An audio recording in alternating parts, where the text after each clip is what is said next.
오늘 하나님께서 우리에게 주시는 말씀은 요한일서 5장 18절부터 21절까지 말씀입니다.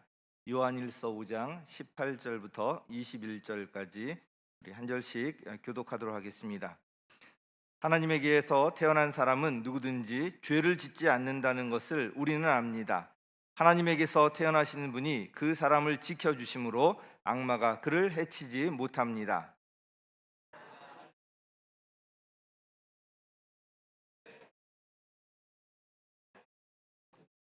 하나님의 아들이 오셔서 그 참되신 분을 알 수 있도록 우리에게 이해력을 주신 것을 우리는 압니다. 우리는 그 참되신 분, 곧 하나님의 아들 예수 그리스도 안에 있습니다. 이분이 참 하나님이시요 영원한 생명이십니다. 자녀된 여러분은 우상을 멀리 하십시오. 아멘. 오늘 그 설교 제목이 성도의 세 가지 확신입니다. 요한일서 설교하면서 설교 제목에 세 가지라는 말이 몇 번 언급이 되었습니다.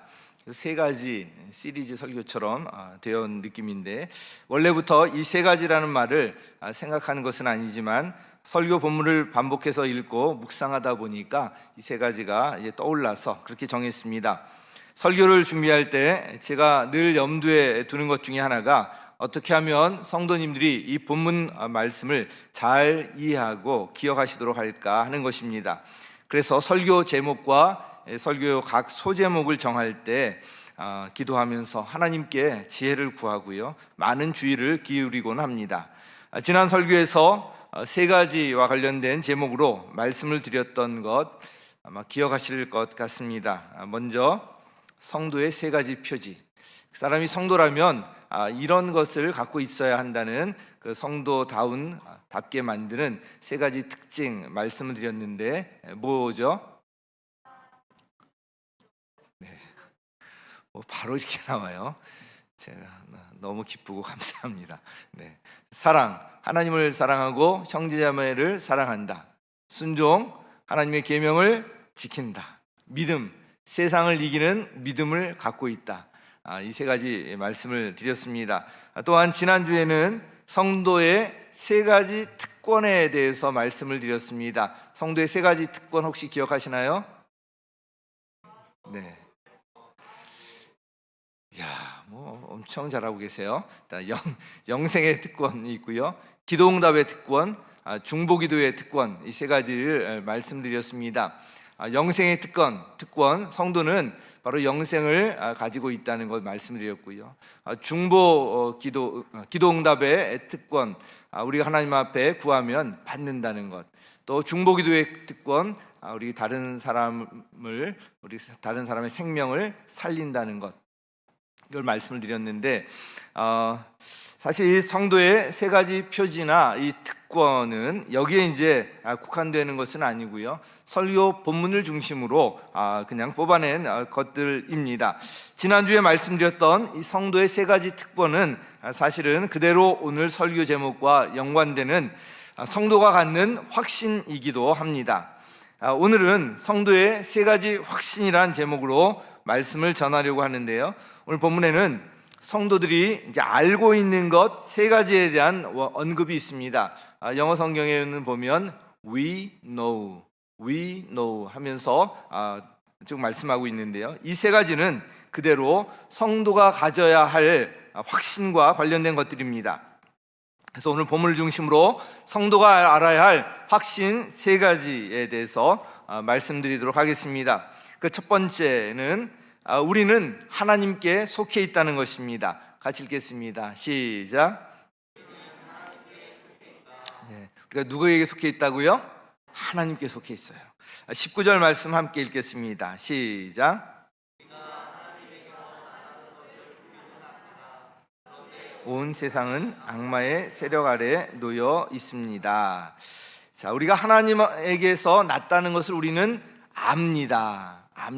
이 안다라는 말이 계속 반복되고 있는데, 요한일서 오늘이 마지막 설교인데 마지막에 압니다 이렇게 계속 반복되고 있는 것을 보면 참 마지막에 이런 어떤 확신과 어떤 축제 가운데 이 요한일서를 마무리하고 있다는 그런 이제 생각이 듭니다. 우리가 하나님에게서 났다는 것, 이건 엄청난 이런 축복 아닙니까? 하나님에게서 났다는 이 말에 이제 한번 주목할 필요가 있는데요. 한 생명이 태어나려면 낳아주는 분이 있어야 합니다. 우리도 부모님께서 우리를 낳아주셨기 때문에 여기에 있는 것 아닙니까? 이와 마찬가지로 우리가 하나님의 자녀가 되기 위해서는 하나님께서 우리를 영적으로 낳아주셔야 합니다. 하나님께서 우리를 영적으로 낳아주시는 것을 거듭난다고 말합니다. 자, 하나님에게서 낳았다는 것은 바로 이렇게 영적으로 거듭났다는 것입니다. 자, 그러면 우리가 언제 이렇게 영적으로 거듭나게 되죠? 지금 대답을 잘하고 계세요. 예수님을 영접할 때 우리는 하나님의 자녀로 거듭나게 됩니다. 이렇게 하나님의 자녀로 거듭나기 전까지 우리는 영적으로 사단의 세력의 지배 아래 있습니다. 그래서 온 세상은 악마의 세력 아래 놓여 있다고 오늘 본문에서 말씀하고 있는 것입니다. 다시 말하면 우리의 인식 여부를 떠나서 우리는 사단의 자녀로 살아왔다는 것입니다. 19절 말씀 다시 한번 보도록 하겠습니다. 19절 제가 한번 읽어드리겠습니다. 우리가 하나님에게서 났다는 것을 우리는 압니다. 그런데 온 세상은 악마의 세력 아래 놓여 있습니다. 자, 여기 보면 하나님과 이 세상이 대조되어 있습니다. 눈에 보이지 않지만 영적인 세계가 있습니다. 사람들은 영적으로 두 가지 중 하나에 속해서 그 세계의 다스림을 받고 있습니다. 하나님께 속해 있거나 또 사단에게 속해 있는 것입니다. 에베소서 2장에 보면 이것을 좀 더 분명하게 말씀하고 있습니다. 에베소서 2장 2절 우리 함께 읽겠습니다. 시작. 이 세상의 풍조를 따라 살고 공중의 권세를 잡은 통치자 곧 지금 불순종의 자식들 가운데서 작용하는 영을 따라 살았습니다. 아멘. 그때란 말은 우리가 아직 예수님을 영접하기 전을 말합니다. 공중의 권세 잡은 자는 사탄을 지칭합니다. 즉 우리가 예수님을 영접하여서 하나님의 자녀가 되기 전까지 우리는 사단의 자녀로 사단의 지배 아래 살았다는 것입니다. 그러므로 예수님을 영접했다는 것은 이 소속이 바뀌었다는 거예요. 소속이 변화를 가져오는 아주 놀라운 일인데요. 사단의 자녀로 살다가 하나님의 자녀가 되었다는 것입니다. 자, 이 사단의 입장에서 보면 어떤 사람이 예수님을 영접해서 하나님의 자녀가 된다는 것은 자기 자신의 자녀를 빼앗기는 일입니다. 자, 우리 부모님이 만약에 자기 자녀를 누구에게 빼앗긴다면 가만히 있을 사람 아무도 없겠죠. 그래서 이 사단도 가만히 있지 않습니다. 한 사람의 영혼을 구원하기까지 영적 전쟁이 치열한 이유가 여기에 있습니다. 방해는 끊임없이 이런 일에 방해를 합니다. 사단은 방해를 하는데요. 사단은 여러 가지로 방해하는데 사단은 대개 이 생각을 이용합니다. 예컨대 사람들에게 이 두려운 생각을 심어주어서 방해하곤 합니다. 너 이거 믿다가 기독교 믿으면 이 종교를 바꾸면 큰일 나. 가만 안 둘 거야. 너 예수님을 믿으면 지금 즐기고 있는 건 다 끊어야 돼. 그런 삶을 사는 것이 상상이 되냐? 뭐 이러면서 막연한 그런 두려움을 심어주고 겁을 줍니다. 그러나 사단은 이렇게 겁을 줄 뿐 우리를 해하지는 못합니다. 우리는 전능하신 하나님의 사랑과 보호 아래에 있기 때문에 그렇습니다.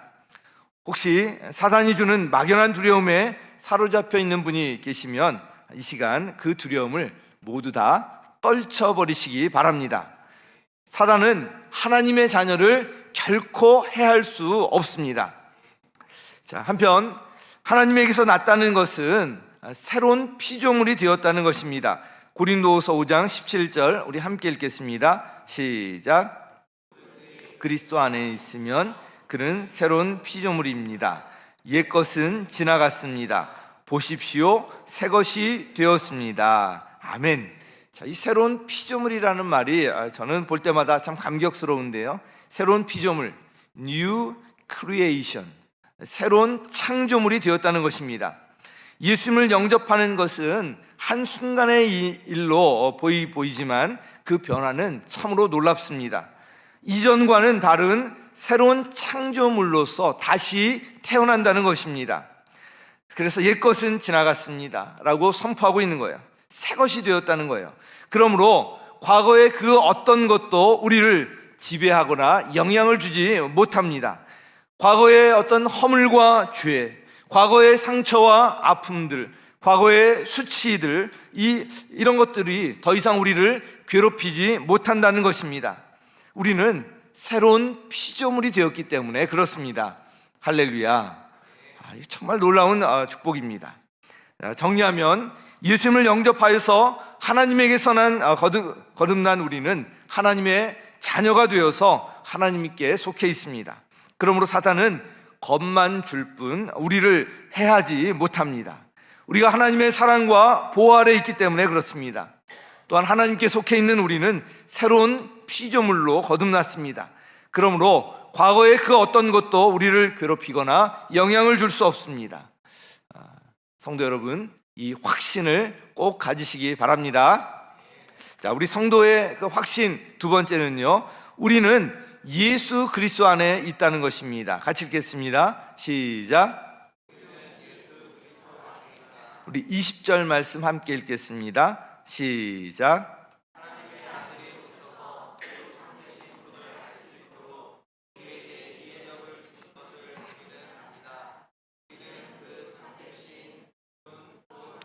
아들 예수 그리스도 안에 있습니다. 아멘. 하나님의 아들인 예수님께서 이 땅에 오셔서 참 하나님이 누구신지를 알도록 해주셨습니다. 우리에게 이해력을 주셨다는 이 말씀이 바로 이것과 관련이 있습니다. 우리는 예수 그리스도 안에서 비로소 참 하나님이 어떤 분이신지, 그 하나님이 얼마나 우리를 사랑하시는지 이것을 알게 되었고요, 이제 그 하나님께 나아갈 수 있게 되었습니다. 예수님은 하나님의 아들, 즉 하나님이시고요, 하나님께 나아갈 수 있는 유일한 길이요 진리요 생명입니다. 여러분 믿으십니까? 그래서 20절 하반절에 이렇게 말씀하고 있습니다. 같이 읽겠습니다. 시작. 영원한 생명이십니다. 아멘. 자, 이 말씀은 삼위일체 하나님을 알아야 제대로 이해가 가는 말씀입니다. 지난번에 삼위일체 하나님에 대해서 말씀드린 적이 있는데요, 우리가 믿는 하나님은 성부, 성자, 성령 세 분께서 한 본체를 이루고 계신 삼위일체 하나님이십니다. 성부, 성자, 성령 하나님은 사랑 안에서 하나가 되어 계십니다. 그래서 하나님은 본성 자체가 사랑이라는 것을 말씀을 드렸는데 아마 기억이 나실 것입니다. 본성 자체가 사랑이시기 때문에 우리를 사랑할 수밖에 없는 분이라는 걸 말씀을 드렸습니다. 성자 예수님께서 이 땅에 육신으로 오신 것, 십자가에서 우리 대신 죄값을 다 치러주신 것, 사흘날에 부활하셔서 부활의 첫 열매가 되신 것, 우리를 데리러 다시 오시는 것, 이 모든 것의 중심에 바로 이 하나님의 사랑이 있습니다. 이 모든 것들은 하나님의 사랑이 아니고는 설명이 안 되는 것들입니다. 한마디로 예수님께서는 우리를 살리러 이 땅에 오셨습니다. 그 예수님을 영접할 때 그리스도 안에서 우리에게 주어지는 것이 바로 이 영생입니다. 자, 그런데 20절 말씀을 보면 예수님 자신이 그 영원한 생명이라고 말씀하고 있습니다. 이와 관련해서 요한복음 17장 3절 말씀도 함께 보겠습니다. 우리 같이 한번 읽겠습니다. 시작.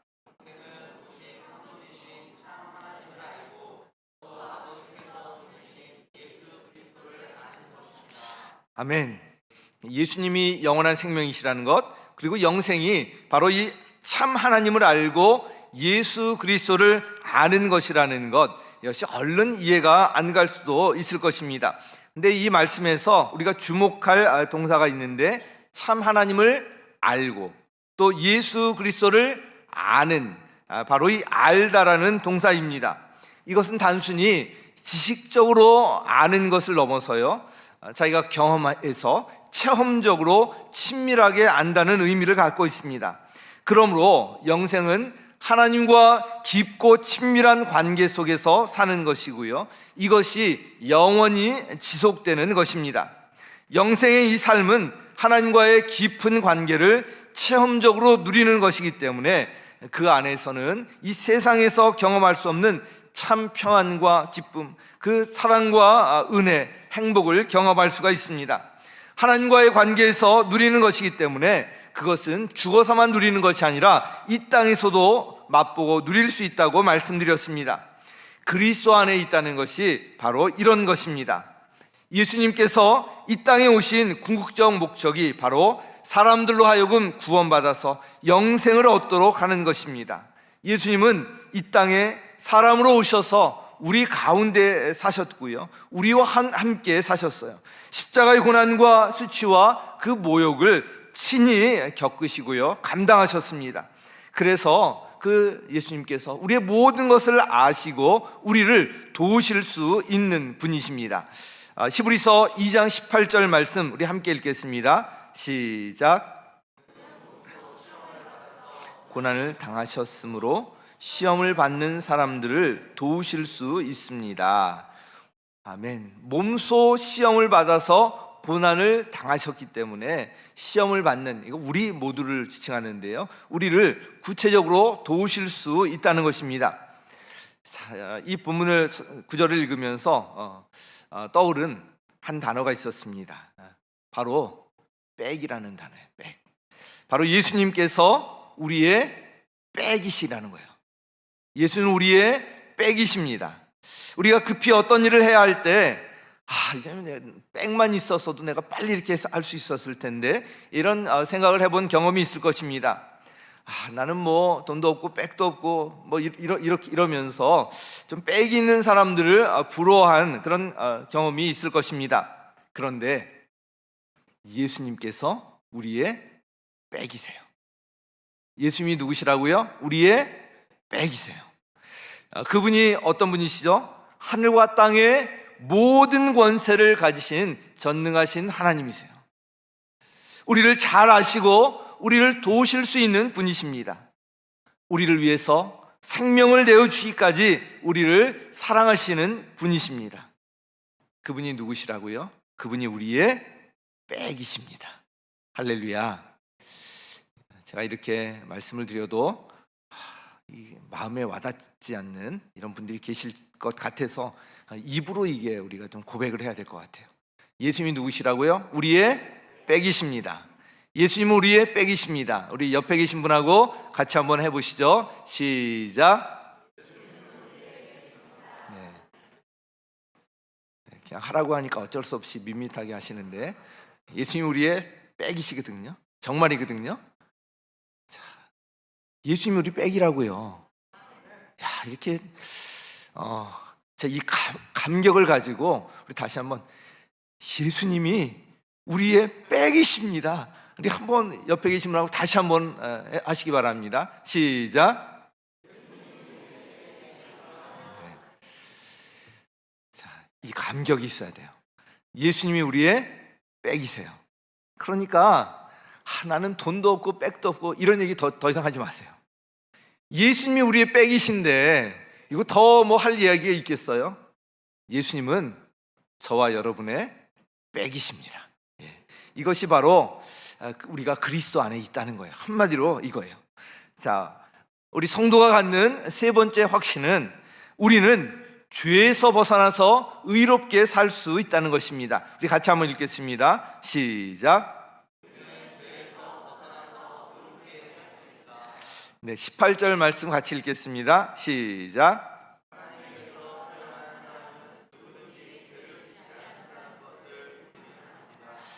자, 하나님에게서 태어난 사람이 어떻다고요? 누구든지 죄를 짓지 않는다. 이게 정말 그럴까? 또 이렇게 이제 생각하시는 분 계실 테고, 또 요한일서 1장 8절에 보면 우리가 죄가 없다고 말하면 우리가 스스로 속이는 거다, 거짓말하고 있는 거라고 이제 말씀을 하셨는데, 이것과 모순되는 것 아니냐, 충돌되는 것 아니냐, 뭐 이렇게 이제 생각할 수가 있을 것입니다. 그러나 이 말씀은 우리가 하나님에게서 태어났다는 그 영적인 그 신분의 강조점이 있는 말씀입니다. 바로 이어지는 말씀에서 이것을 확인할 수가 있는데요, 18절 하반절 같이 읽겠습니다. 시작.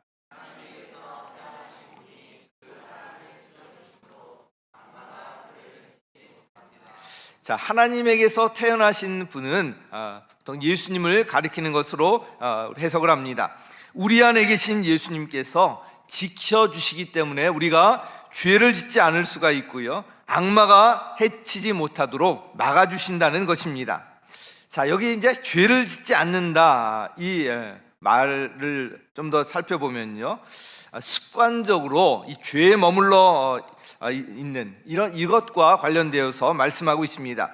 그래서 영어 성경에서도 보면 이 죄를 짓지 않는다, 이것을 do not continue to sin, continue to sin이라는 말로 NIV 성경에 나와 있고요, NLT 성경을 보면 do not make a practice of sinning. 그래서 이 죄, 습관적으로 이 죄를 저지르지 않는다, 죄 가운데 계속 머물지 않는다, 이렇게 이제 번역이 되어 있습니다.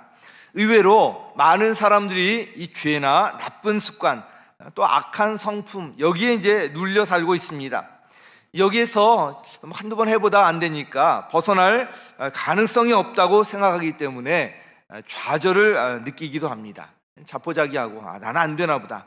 그러나 하나님의 자녀들은 이런 죄와 악습에서 벗어나서 의롭게 살 수 있다는 것입니다.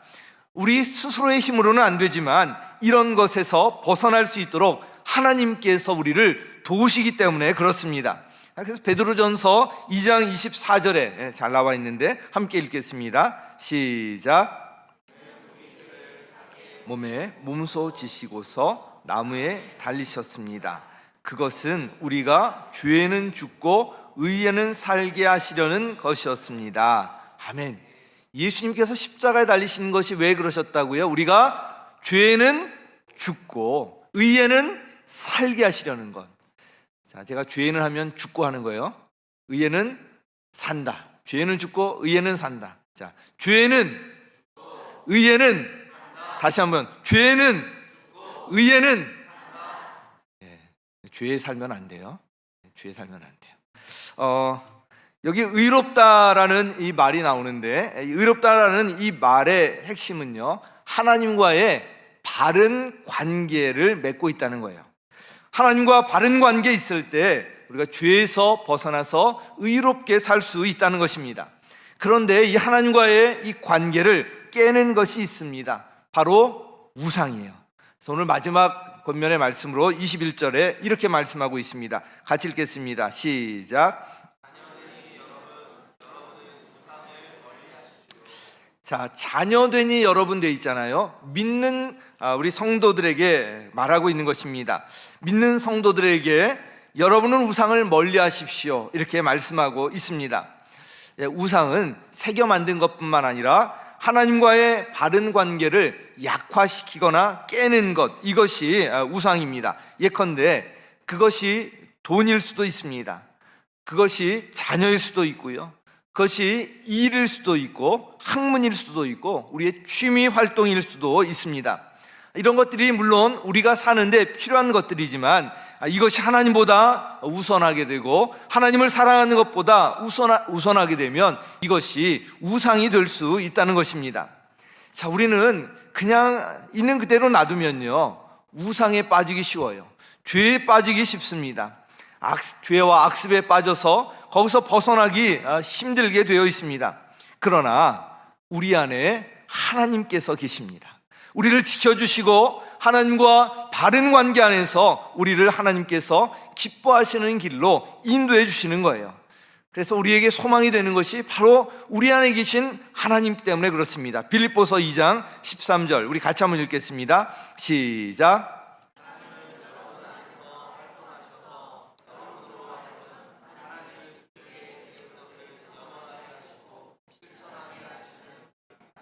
아멘. 예수님을 영접하면 성령님께서 우리 안에서 함께 하시고 우리를 인도해 주시는 거예요. 성령님께서 우리를 다스려 주시는 영역이 더 넓어질수록 우리가 성숙한 신앙생활을 해나갈 수가 있게 됩니다. 성령 하나님께서 우리 안에서 활동하셔서 우리로 하여금 하나님을 기쁘게 해드릴 것을 염원하게 하시고 소원하게 하시고 그렇게 살 수 있는 능력도 주신다는 이야기입니다. 그래서 우리 힘으로, 스스로의 힘으로는 하나님 기쁘시게 하는 삶을 살 수 없고 이 죄에서 벗어나서 의롭게 사는 것, 우리 스스로의 힘은 안 되지만 우리 안에 계신 성령님께서 그렇게 도우시기 때문에 우리가 그렇게 살아갈 수 있다는 거예요. 그래서 우리가 사모하고 구할 것이 그래서 성령 충만이에요. 우리가 기도하고 말씀을 가까이 하고 그렇게 살아가는 이유가 성령 충만해서 하나님께서 기뻐하시는 그런 의로운 삶을 살 수 있도록 하기 위한 것입니다. 그래서 우리가 죄와 이 악습에서 벗어나서 의롭게 살 수 있도록 성령님께서 우리를 도와주시고 그런 능력을 도와주신다는 것을 여러분 믿으시기 바랍니다. 자, 오늘 설교를 맺도록 하겠습니다. 오늘 성도의 세 가지 확신이라는 제목으로 성도가 알고 있는 또 알아야 할 세 가지에 대해서 말씀을 드렸습니다. 예수님을 영접하여서 하나님의 자녀가 된 우리들은 첫 번째로 하나님께 속해 있습니다. 하나님께 속해 있기 때문에 하나님의 사랑과 보호 아래 있고요, 사단이 우리를 해치지 못한다는 거예요. 겁을 줄 수 있을지 몰라도 우리를 해치지는 못합니다. 우리가 하나님께 속해 있다는 것, 이 확신을 가져야 합니다. 두 번째로 우리가 성도가 가지는 두 번째 확신은 예수 그리스도 안에 있다는 것입니다. 예수 그리스도 안에 있다는 여러 가지 놀라운 풍성한 것이 있는데 오늘 한 가지만 그냥 기억하시면 좋겠습니다. 예수님이 우리의 백이십니다. 이거 기억하시면 좋아요. 예수님이 우리의 백이세요. 그리고 세 번째로 우리가 성도가 가지는 확신은 죄에서 벗어나서 의롭게 살 수 있다는 것입니다. 우리의 스스로의 힘으로는 안 되지만 그러나 우리 안에 계신 성령님께서 활동하셔서 우리를 도우시기 때문에 우리가 이 죄에서 벗어나서 이 악습에서 벗어나서 의롭게 하나님께서 기뻐하시는 삶을 살 수가 있다는 것입니다. 우리 성도가 가지는 확신, 이 세 가지 말씀드렸는데 이 확신을 꼭 가지시기 바랍니다. 오늘 요한일서 설교를 마치면서 정말 이 축제 분위기로 맞춰지는 것 같아요. 뭔가 떠오르는 그 한 가지 단어가 있는데 바로 이 감사입니다. 우리가 하나님의 자녀가 되었다는 것, 하나님께서 우리를 사랑하신다는 것, 우리가 성도로서 이런 특권을 가지고 이런 확신을 가지고 살아간다는 것, 이것이 얼마나 감사한 일인지요. 오늘 추수감사주일을 맞이하여서 우리를 구원하셔서 자녀 삼아주시고 우리에게 베풀어 주신 하나님의 은혜를 기억하면서 감사하시기 바랍니다. 우리를 구원해서 우리가 하나님의 자녀가 되었다는 것, 우리가 그리스도 안에 있다는 것, 이것 하나만으로도 우리는 평생 감사하며 살 수가 있습니다. 코로나19와 같은 상황을 맞이해서 여러 가지 마음에 불편함이 있고 답답함이 있고 불평하는 그런 마음이 또 있을 것입니다. 그렇지 않더라도 우리 뜻대로 풀리지 않는 그런 일들을 보면 그런 마음을 가질 수도 있을 것입니다. 그러나 오늘 추수감사주일을 맞이하여서 하나님께서 우리에게 베풀어 주신 것이 얼마나 놀라운 것인지를 다시 한번 확신을 가지시고 하나님 앞에 감사를 고백하며 나갔으면 좋겠습니다. 오늘 말씀을 준비하면서 정말 하나님께 감사와 찬양을 마음껏 좀 올려드리는 그런 시간을 가지면 좋겠다. 한 시간쯤 찬양 계속하고 기도하면 좋겠다. 좀 이런 마음을 막 주셨는데 이후에 또 행복한 만남이 있기 때문에 제가 절제를 하기로 했어요. 그래서 하나님 앞에 어떻든 시선을 돌리고 감사를 정말 고백하는 시간이 되었으면 좋겠어요. 감사를 고백하면서 우리 날마다 이 감사를 통해서 승리하시기를 예수님의 이름으로 간절히 축원합니다.